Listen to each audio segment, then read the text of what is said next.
Good morning, everybody. Welcome to day 22 of the Democrat shutdown. While it's already been, as we noted yesterday, the longest full government shutdown in history, October 22nd marks another landmark. This is now the second longest government shutdown of any kind ever in the history of our country, and it's just shameful. Democrats keep making history, but they're doing it for all the wrong reasons. The contrast is the split screen, and I've referenced that at this podium a few times already, but I just think it's an important thing to point out, because that contrast between the two parties grows more glaring with each passing day, and you can look at all the evidence for yourself. There is, of course, a literal split screen every day. You've got Republicans and Democrats out all over the airwaves, burning them up, speaking directly to the American people, but you'll note that there's a key difference between the messages of the two sides. The Republicans are all repeating the same simple truth, and that is why that message is resonating with the American people, and that's what the polling indicates. At the same time, on the other side, the Democrats are doing their very best to obscure and create distractions from that simple truth. So the reason that we find it important to come out here every day and repeat again the same simple truth is because they're trying so hard to cover that up. But there's also a figurative split screen. There's a literal one, but it's figurative as well. And I just wanted to spend a moment this morning and talk with you about that. On one side, you have the Republican Party, the party that controls the White House, the Senate, and the House. We call that unified government. It's the party that won the popular vote in every single swing state and made deep inroads with voters new to the Republican base. And we received that mandate gratefully, and we went immediately to work. So since the election in November, just in the last 9.5 months of this Congress, which began in January, Republicans have delivered incredible results for the American people. And we could stand up here and spend an hour going through just the bullet points and highlights of all that, but we put a few on the handy chart over here. But just think of what's been accomplished in the last 9.5 months. A couple of things listed here. We passed the historic Working Families Tax Cut, one of the most landmark pieces of legislation ever passed by the U.S. Congress for the benefit of the American people. We slashed taxes for hardworking Americans, geared for the lower and middle class earners who needed that assistance. We cut hundreds of billions of dollars in fraud, waste, and abuse from government. We solved the border crisis. We are working now to solve the crime crisis in major cities around America. We strengthened Medicaid. We improved health care access, and we lowered premiums with our legislation. We have restored peace through strength, thanks be to God, and we are ending wars around the globe. And we've restored common sense to a government that sorely needed it. That's part of the mandate that was given to us by the American people in the fall. And most recently, we did our jobs, and we passed a clean, nonpartisan CR to keep the government open for the people. Now look on the other side of that figurative split screen as demonstrated here. The lights are out. It's all dark. Why? Because what the Democrats have accomplished in 9.5 months is a government shutdown. A couple other things sort of related to that. You know, they have made a lot of TikTok videos. We give them credit for that. They've also assaulted law enforcement officers. One of them's on trial for that. They've openly embraced and rallied with communists and socialists, most recently across the country on Saturday. They voted to raise taxes on millions of hardworking Americans at the worst possible time. They have voted against reducing fraud, waste, and abuse in government, and they have now voted, collectively, Democrats in Congress have voted 12 times to keep the government closed down. But it doesn't stop there. The Democrat shutdown is a glaring example of just how far the Democratic Party has strayed from common sense. Remember the simple truth here. It was over a month ago now that we passed the Republicans passed the clean, short-term, continuing resolution. It's nonpartisan. No gimmicks, no tricks, no riders, no partisan Republican policy priorities added to that. It's 24 pages in length, as we've discussed so many times, and it is very, very simple. Why? Because it was a very simple good faith effort on our part to preserve our ability to keep negotiating on the full-year funding bills and, of course, the other big issues facing the American people. So we wanted to keep the lights on. But what did the Democrats do? Instead of receiving that, voting for it, as they have always done in the past, they broke from history, and they rejected that. And they offered a counterproposal. Ours was a clean CR. We call theirs a dirty CR, and you all know why. Because they added $1.5 trillion in new spending that would be a mandate, including hundreds of billions of taxpayer dollars for health care for illegal aliens. Go to page 57, section 2141 of what they filed. They want to restore funding for left-wing pet projects in foreign countries. And I've given you a list of some of the crazy things that they would include in that. $500 million for liberal news outlets like NPR and PBS on the backs of taxpayers, and the removal, remember, they wanted to eliminate the $50 billion that Republicans got signed into law by President Trump on July 4th to prop up our rural hospitals. And here's the kicker. The Democrats can't even agree on what they want right now. If you polled congressional Democrats on what it would take to reopen the government, you would not get a uniform answer. Every reporter in the room, by the way, should be asking them that question. Democrats put together this haphazard grab bag of crazy leftist policy proposals when they knew that it would not be agreed upon, and they knew that it was clear that Republicans were working to do the responsible thing and offer a clean CR to fund the government. That's our most basic job here. In their desperation now, they're trying their very best to somehow blame Republicans for the forthcoming health care crisis that they themselves created.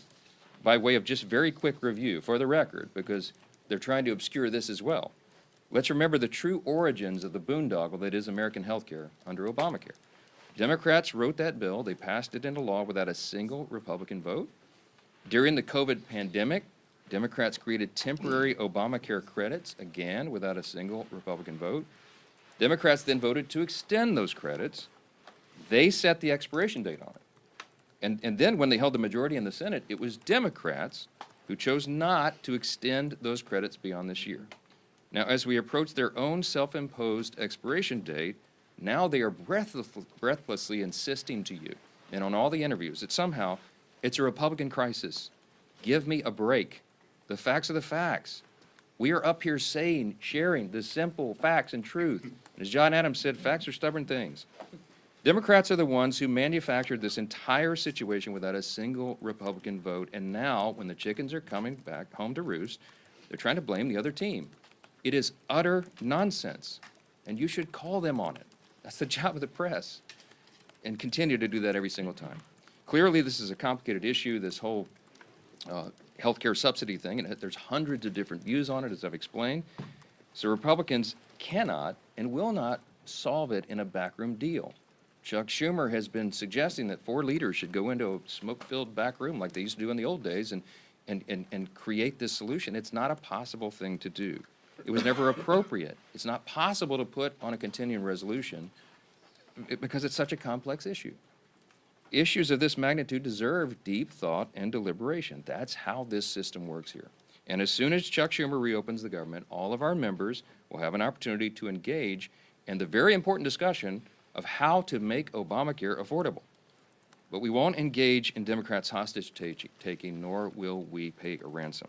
We certainly won't engage in their unserious proposals as long as Democrats continue to act like unserious lawmakers. I'm just going to say this morning, enough is enough. And with us today with the leadership team are 2 leaders in Congress. One is Chairman Bruce Westerman of the Committee on Natural Resources. And we also have with us Congressman Mike Simpson, who's our lead appropriator for the Department of the Interior, which funds and oversees our beautiful national parks. Both are here today to share an update on how this shutdown impacts all those operations, but I'll note, as I bring Chairman Westerman up first, that when President Obama shut down the national parks and the National Mall in 2013, it was a real hardship for the American people, and the Trump administration is trying to handle this differently. They've gone to great lengths as much as they can to protect Americans' access to our national parks, while Democrats continue to hold government funding hostage. They'll have more to share on that, the experts on the subject, and I'm happy to bring them up now. Thank both these gentlemen for their hard work. I'll turn it over to Chairman Westerman. Yeah, bud. Thank you, Speaker, and good morning, everyone. First off, I want to say thank you to the thousands of federal employees across the country that are still in the field, going to work every day, oftentimes without pay, to do their jobs to steward and protect our public lands. From Park Service to Forest Service Rangers to Fish and Wildlife officers and all the other management and support staff doing their jobs in uncertain times, thank you. Leadership starts at the top, and I commend President Trump, Secretary Burgum, and Secretary Rollins for the job that they've done and for their leadership in keeping our public lands open to the public. It's not always been that way during shutdowns, as the speaker mentioned. But this can't continue indefinitely. Despite all the extraordinary efforts being made, at some point, without funding, the public lands will not be accessible to the public. The longer this unnecessary shutdown lasts, the more negative consequences that we'll start to see. Without regular staffing, litter will pile up and park ecosystems will be affected. It's fall time. It's a wonderful time of the year. It's a wonderful time to visit our public lands with crisp weather and beautiful foliage. Fall personally is my favorite time of the year, and it's that way for many Americans who enjoy being outdoors. When Americans save up to visit a national park or a national forest, that experience should exceed their expectations.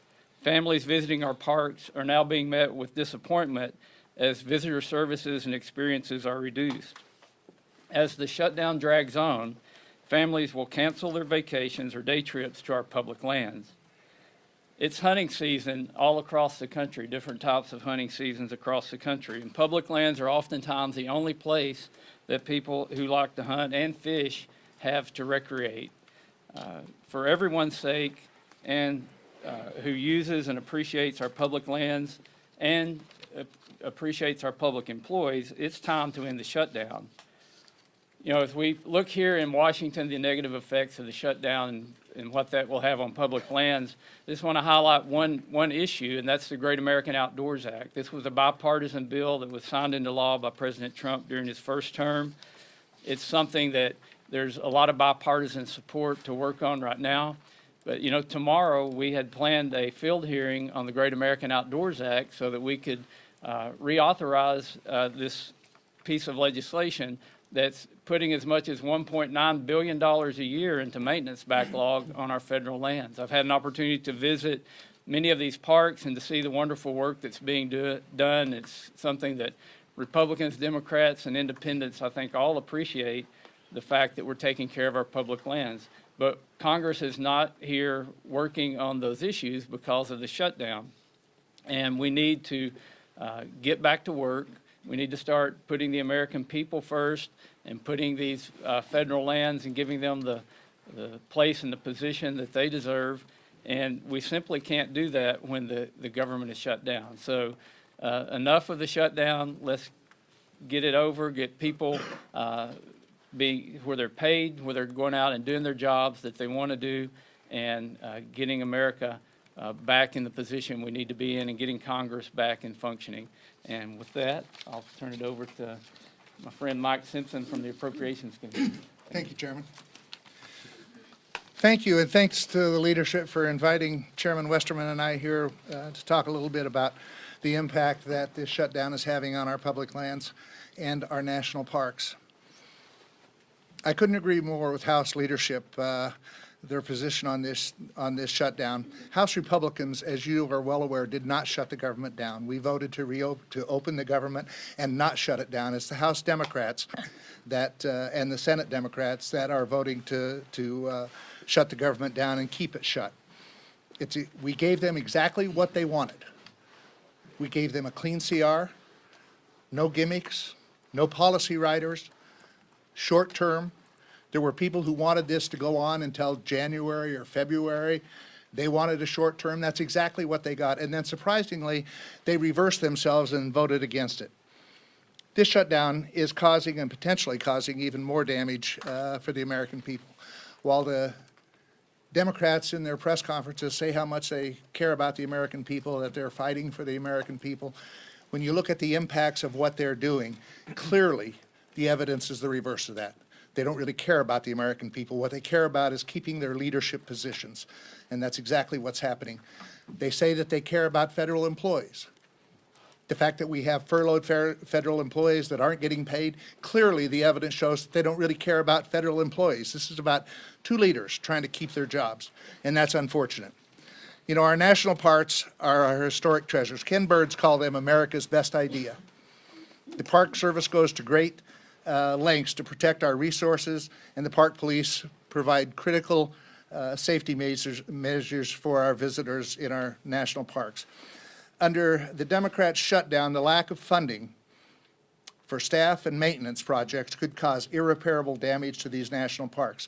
Some people say, well, it's the end of the year. Most of the national parks are visited during the summer. Last year, we had 331 million people visit our national parks. They are truly America's best idea, in my view. In October of last year, we had 28 million people visit our national parks. 28 million in just October. I agree with Chairman Westerman.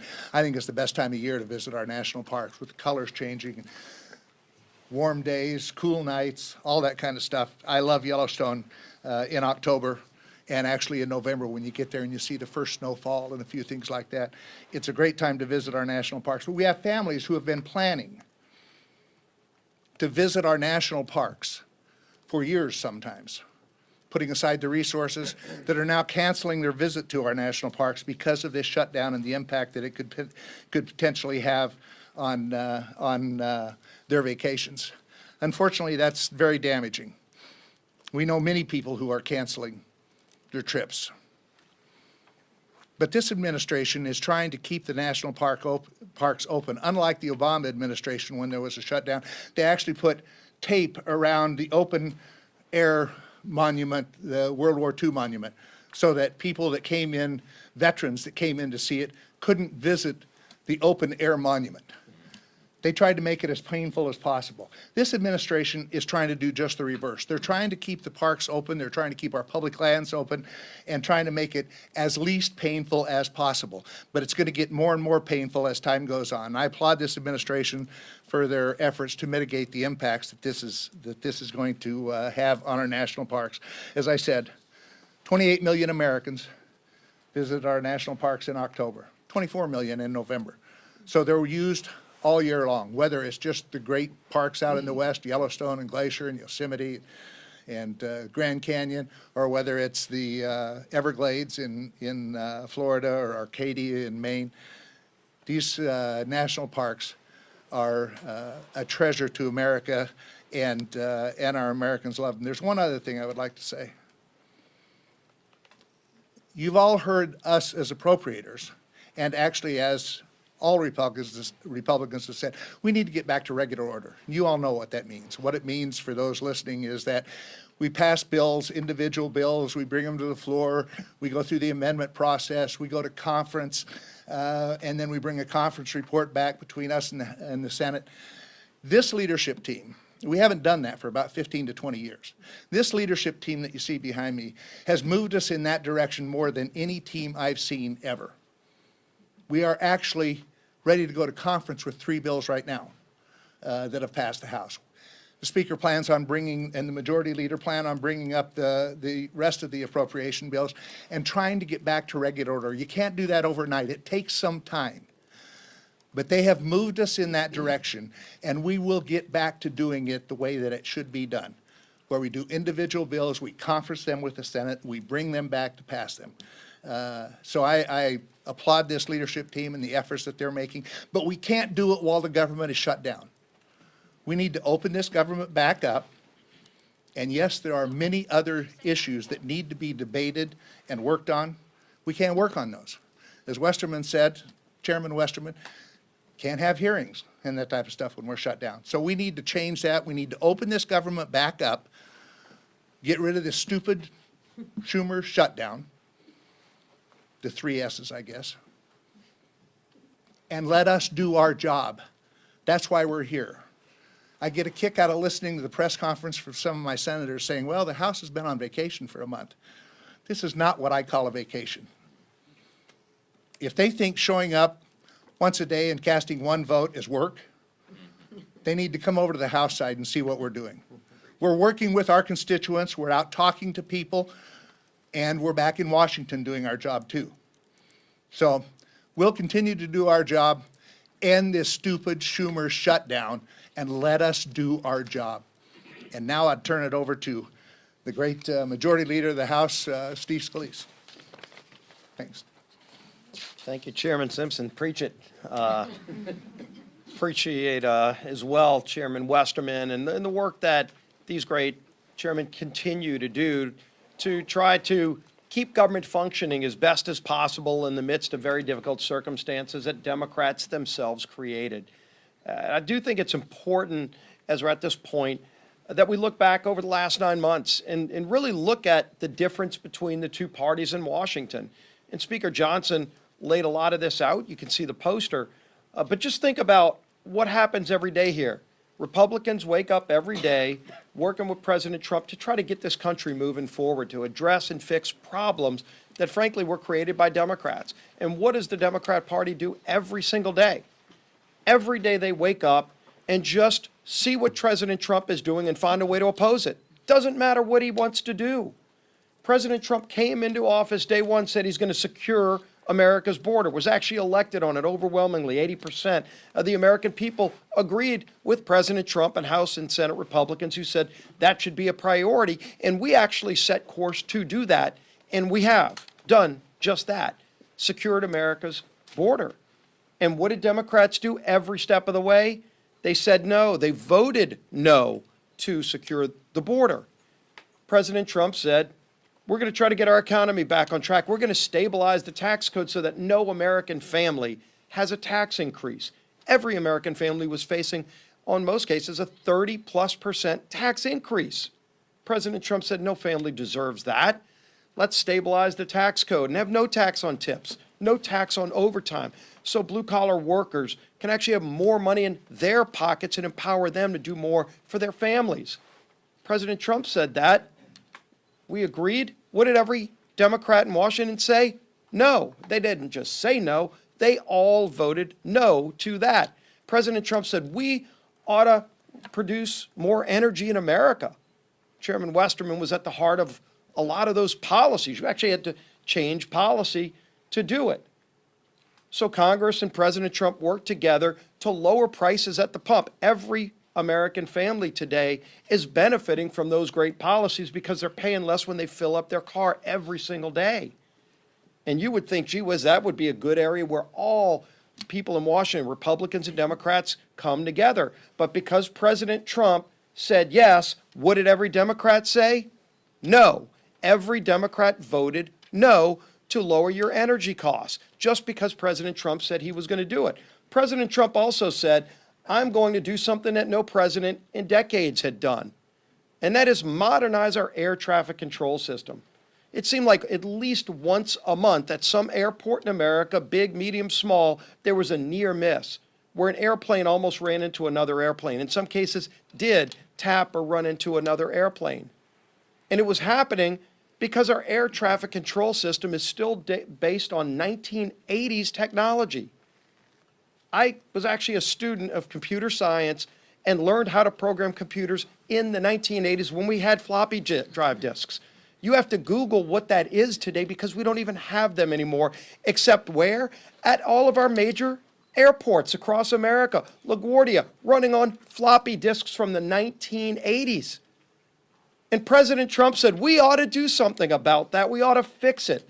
How about we modernize our air traffic control system? Now, this isn't a new idea. You would say, well, gee whiz, why wasn't that done in the 90s, in the 2000s? For goodness sake, the computing technology on this iPhone is more modern and capability and competently technologically advanced than what a lot of our air traffic control systems are using, except it cost money. It cost billions of dollars. And so previous presidents, Republican and Democrat alike, just didn't have the time or the priority to find the money to go modernize that system. And so some days flights across America would get canceled. It was happening over and over again, at least once a month, anywhere in America, disrupting the lives of American families who just kind of figured, I guess that's just the way it is because government's in charge. Well, Donald Trump said, all right, we're going to change things because that's what Donald Trump does. He finds a problem and he works to fix them. And again, you would think everybody would come together and say yes, except because Donald Trump said it, every Democrat had to say no. And in fact, when we put it in the bill, every Democrat voted no against modernizing our air traffic control system, just because it was Donald Trump's idea. This is a sick and twisted and lost, rudderless ship of a political party. That's who we're dealing with. When the press asks, gee whiz, is there something else you can offer these folks in a negotiation to try to get this off a ramp and find a better way to get the government open. The speaker's told you over and over again, there's something we could negotiate with, but when the party is so rudderless and morally bankrupt that just because President Trump has an idea, the Democrat Party's visceral reaction is just to say no. Right now, he's actually renovating the White House, building a new ballroom. I mean, anybody that's ever been to a state dinner, like the White House has been renovated over and over again. There wouldn't be an Oval Office if there weren't renovations by previous presidents. The West Wing was a renovation by previous presidents to make it better for all future presidents. And that's what Donald Trump is doing. He won't enjoy most of the time of that, but future presidents will, because in the future, when you have a state dinner, when we bring world leaders in, which we do all the time, and you host a president of a foreign country, a prime minister, I've been to some of those. Some of you have covered them. Where do you go? You walk outside of the White House in the rain sometimes to go to a tent, to host a world leader. That's what we do today. And President Trump said, that's a disgrace. How about we do better? And not only did he say we were going to build a great ballroom that we can host these events, he funded it privately. He put up some of his own money. And you would think, well, gee whiz, at least they can agree to that. It's not even taxpayer money. It's going to be a permanent renovation that'll enhance the White House for all future presidents. What does every Democrat say? They say no to that. They say no to everything he does because they just are angry about the results of the election from last year. They're upset with the American people because the American people said we want somebody who's going to wake up every day and say, how can I solve Middle East peace? I'm not going to take no for an answer. I'm not going to take the old failed ways of doing it for an answer. I'm going to figure out a way to go do it, and he does. How do I work to help improve the lives of Americans? He goes and finds a way to say yes, and because he says yes, Democrats find a way to say no. It's a disgrace. It's a disgrace, but now it's having real impacts on American families. With this shutdown, it's not just their everyday feud with Donald Trump. It's become now a problem where American families are paying the price. Let's talk about what just came out a couple of days ago. The USDA sent a letter to all of the states saying, quote, if the current lapse in appropriations continues, there will be insufficient funds to pay full November SNAP benefits for approximately 42 million individuals across the nation. 42 million people across America are going to suffer from those SNAP benefits that they count on right before Thanksgiving because Chuck Schumer and Democrats are so angry with President Trump that they just want to find a way to say no. And when they say no, now they're saying no to 42 million families who will go without food so that Democrats can show their far left radical base that they're fighting President Trump. As if they've got to show off to some radicals who come march on the mall and hold up effigies to murder the president, 8647, you saw the signs. Over 800,000 people in my home state of Louisiana get food benefits through the SNAP program. Yesterday we talked about Senator Ossoff, who one Senate aide said on the record to The Hill in that article, said that he's more afraid of if he votes to open the government, he will lose the clicks he's getting from foreign states and the small donor donations that add to about $3 million. That's what he's afraid of. Well, let's look at Senator Ossoff's state of Georgia. 1.4 million people are going to face losing SNAP benefits just in his home state. Now, does he want each of them to send about $2 each to him to make up for the $3 million he's getting from California, in Illinois, in New York, in Minnesota? Is that what it's going to take? Because he's causing pain on people in his home state by voting no.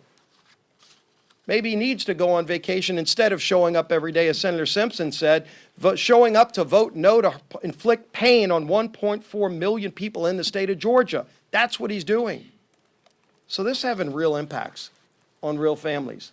We're here working, and the House has passed the bill, despite 99% of Democrats voting no. Again, President Trump said yes, they say no, doesn't matter what the issue is.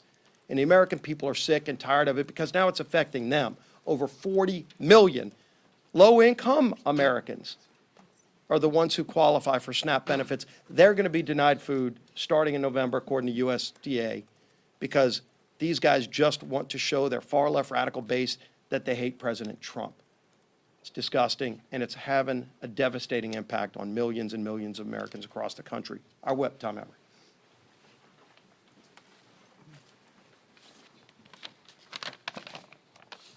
Well, Democrats have voted 12 times to shut the government down. 12 times.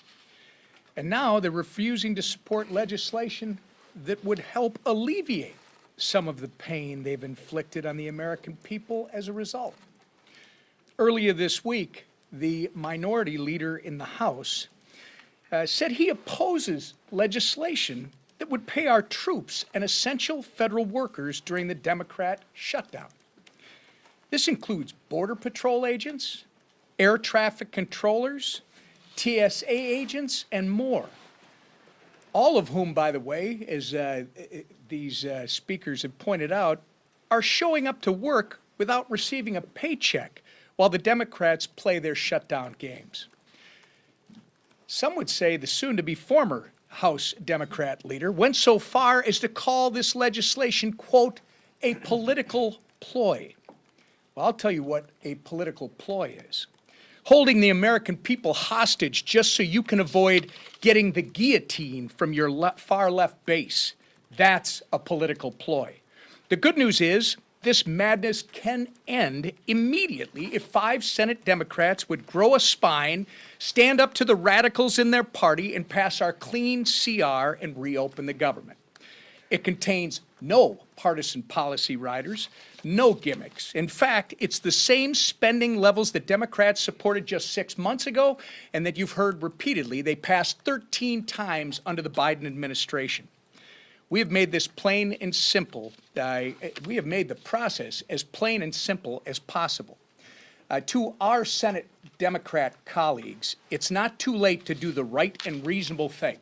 Pass our CR and reopen the government for the people that you are actually elected to serve. Let's get it done today. With that, Lisa McClain. Thank you, and good morning, everybody. And I think the leader said it best. I think you're right. President Trump could have the cure for cancer, and the Democrats would vote no because it came from President Trump. We have to start looking at the policies, and I think right here explains everything. I mean, Democrats have been playing political theater for 3 weeks with Republicans continuing to work and deliver some results. And here are, again, some examples, some facts. Right? Just a few days ago, Congressman Ryan McKenzie visited a Head Start program that relies on federal funding and delivered food to TSA agents. Congressman Mark Alford visited multiple rural hospitals and healthcare centers. And Congressman Jeff Crank met with credit unions to ask for flexibility with federal employees who are actually missing paychecks. Real families are paying the price for the Democrats' shutdown. And what are the Democrats leveraging the shutdown to get? Ask yourself, what is their leverage? More wasteful spending? While Republicans are working at home, Democrats are fighting for weird programs, like halfway across the world, right? Think about it. Just think about it for a minute. They're sacrificing Head Start right down your street to produce Iraq Sesame Street. So they'd rather spend money on Iraqi Sesame Street than fund your Head Start programs. But President Trump is, the bad guy for putting America first. Scratch your head on that one. They're risking the safety of American skies for LGBTQI programs in the Balkans, right? Putting the Balkans over the safety of our skies. They're jeopardizing millions of paychecks to Americans to support woke programs in Honduras, Zimbabwe, Mexico, Venezuela, and Lebanon. Okay. I don't know about you, but I think that is absolutely shameful. Let me be clear. A shutdown should never be used as leverage for more wasteful spending, and especially when that spending isn't here on American soil. But that's what Schumer's dirty deal is doing. You heard me talking about it the other day, and you heard our speaker talk about it, the split screen, clean CR to work for the American people, Schumer's dirty deal CR to work for everybody but the American people. Wasteful spending at the expense of American people is not what this shutdown is about. But I want to let the American people know, Republicans will not cave to Schumer's dirty deal. We will not cave to their wasteful spending.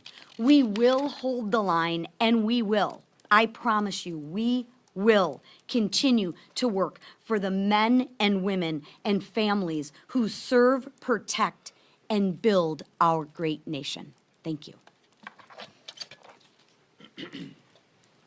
Questions? Chad, go ahead. Good morning, thank you. Sir. Can you characterize some of the dissonance inside your conference about the strategies that Republicans have? There was some criticism on the call yesterday saying that this shutdown strategy is old and Republicans need to have a new tack.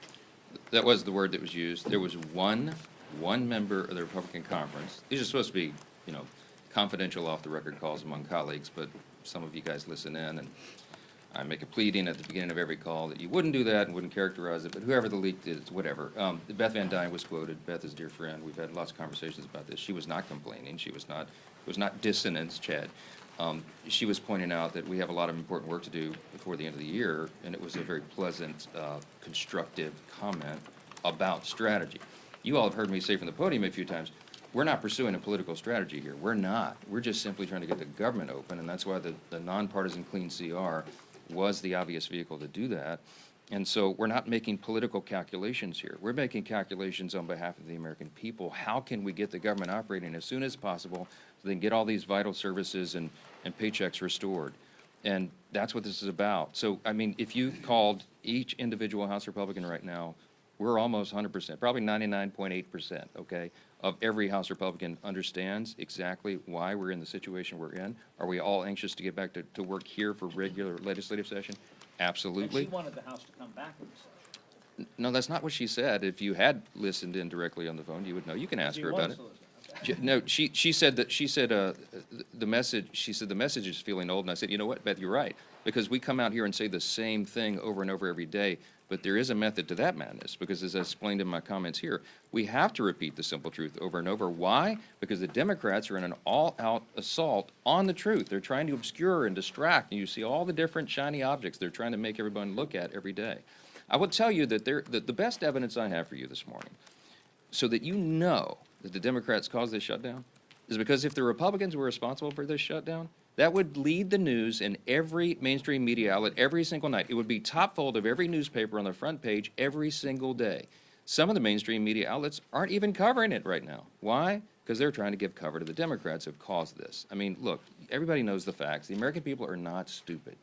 And we're in here every day appealing to their common sense and relaying the facts. And thankfully, those facts are saturating. Mr. Yes. Speaker, I do want to point out that the shutdown's led to Today's Show for about the last 2 weeks. Oh, good, thank you for that. Okay, thank you, Today Show. Make sure you're clear about Thank that.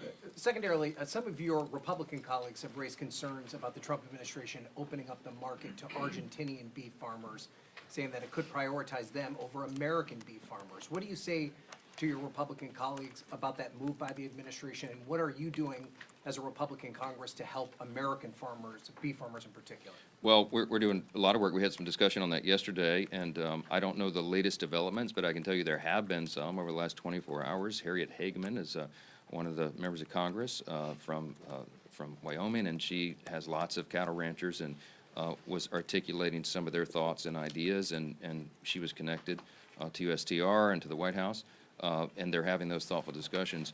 The White House doesn't want any unintended consequences. What they're trying to do is improve the lives of everyday Americans, make our economy work again, and make sure that we are treated fairly by trading partners around the world. And there's lots of complications and a lot of moving parts when you're talking about trade agreements, renegotiating old trade agreements between, over 100 nations all at once. But they've done an extraordinary job, and they're working to fine-tune all those details, and you'd have to direct specific questions about it to the White House, because I don't really know. Yes, ma'am.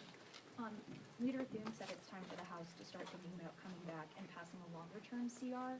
How long should the next CR go until, and would you be open to a year-long CR? No, I'm not sure that's what he said. I mean, he and I visited yesterday for about an hour, and Leader Thune and I are 100% aligned on all of this, as we are with the president. In fact, Leader Thune and I spent some time with the president on the phone yesterday about all this, and I was with the president in the White House the night before for a couple of hours.